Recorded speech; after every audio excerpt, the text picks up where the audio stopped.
प्यारे बच्चों, अभी हमने बताया आप लोगों को लेखक परिचय प्रेमचंद के संबंध में।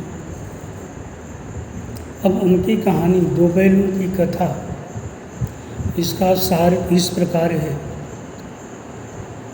दो बैलों की कथा मुंशी प्रेमचंद की प्रसिद्ध कहानी है। इसके प्रमुख पात्र दो बैल हैं, हीरा और मोती नाम के। ये बैल सीधे साधे भारतीय लोगों के प्रतीक हैं। यह शक्तिशाली, कमाऊ और सीधे साधे होते हुए भी मनमाने अत्याचार सहते हैं।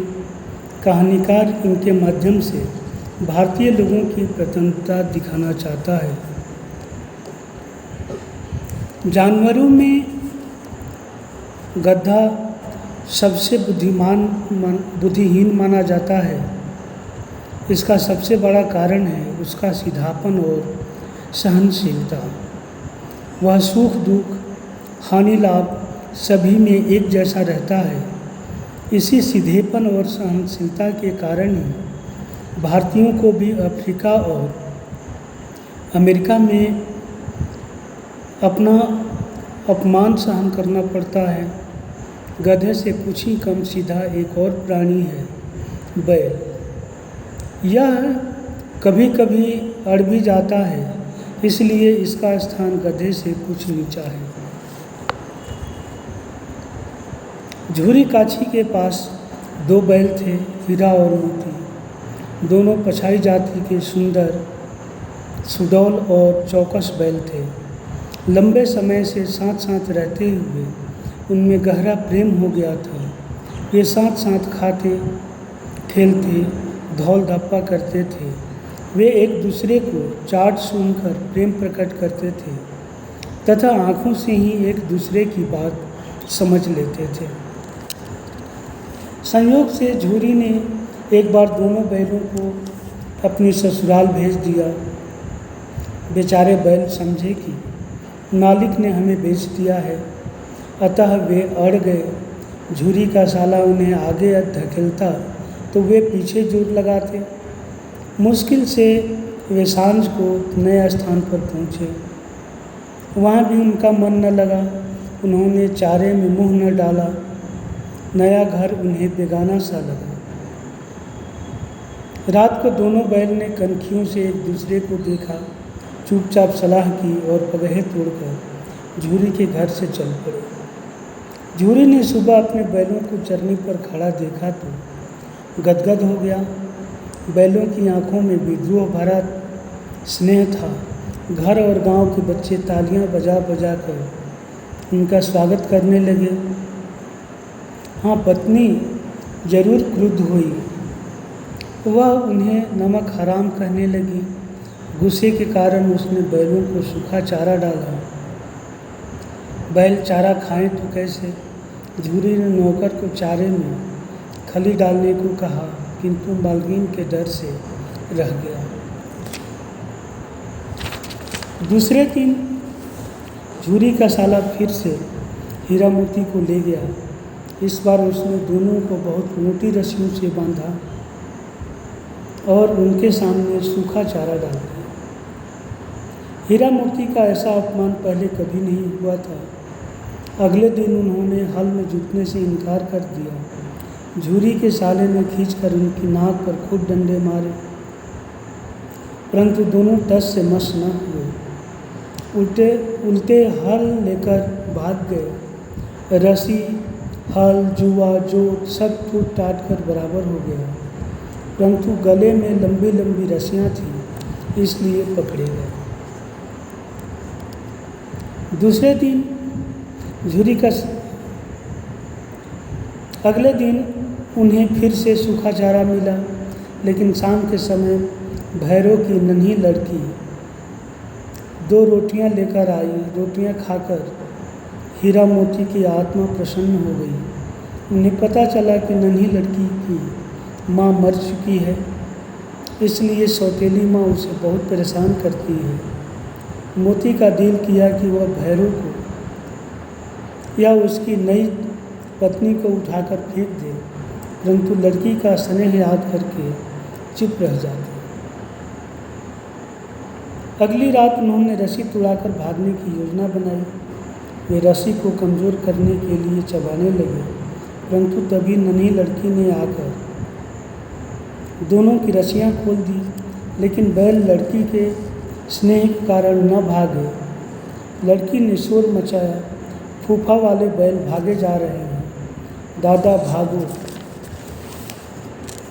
हीरा मोती भाग पड़े। गया ने उनका पीछा किया। गांव के और लोग भी पीछे हो लिए। दोनों रास्ता भटक गए।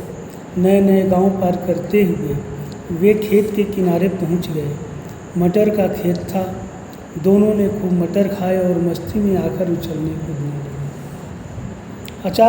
अचानक उनके सामने बहुत बड़ा सांड आ गया। दोनों डर गए। मुकाबला कैसे करें? हीरा ने मोती को सलाह दी कि दोनों उस पर मिलकर आक्रमण करें। उन्होंने यही किया। सांड एक पर सींग चलाता तो दूसरा उसके पीठ में अपने सींग घुसेड़ देता। सांड को दो शत्रुओं से लड़ने की आदत नहीं थी, इसलिए वह बेदम होकर गिर पड़ा। दोनों ने उस पर दया की और छोड़ दिया। विजय के नशे में दोनों बातें करने लगे। सामने मटर का खेत था। मोती उसमें घुस गया। अभी उसने मटर खाने शुरू किए ही थे कि दो आदमी लाठियां लेकर आ गए। हीरा तो भाग गया, परंतु मोती कीचड़ में फंस गया, पकड़ा गया। हीरा ने मोती को फंसा देखा तो वापस लौट आया। रखवालों ने दोनों को पकड़ लिया और कांजी हाउस में बंद कर दिया। कांजी हाउस में उन्हें दिन भर खाने को कुछ न मिला। वहाँ पहले से कई भैंसें, बकरियाँ, घोड़े तथा गधे थे। सभी के सभी भूखे प्यासे मुर्दों की तरह पड़े थे। भूख के मारे हीरा मोती ने दीवार की मिट्टी चाटनी शुरू की। रात के समय हीरा के मन में विद्रोह की ज्वाला उठी। उसने बाड़े की कच्चे दीवार पर अपने नुकीले सींग से वार किया। हर वार में कुछ मिट्टी गिर जाती। इतने में चौकीदार लालटेन लेकर वहाँ पहुँचा। उसने हीरा का उजटपन देखकर उसे कई डंडे मारे और उसे मोटी रस्सी से बांध दिया। मोती ने उसे चिढ़ाया। हीरा ने जवाब दिया, बंध गए तो क्या हुआ? अगर दीवार टूट जाती तो कई जानें आज़ाद हो जाती। अब मोती को भी जोश आ गया। उसने बड़े जोश से दीवार में सींग मारा। 2 घंटे जोर आजमाइश करने के बाद उसने लगभग आधी दीवार गिरा दी। अब जानवरों की जान में जान आई। सबसे पहले घोड़ियाँ भागी, फिर बकरियाँ और भैंसें भागी। गधे वहीं खड़े रहे, बोले भागने का क्या फ़ायदा, फिर पकड़े जाएंगे।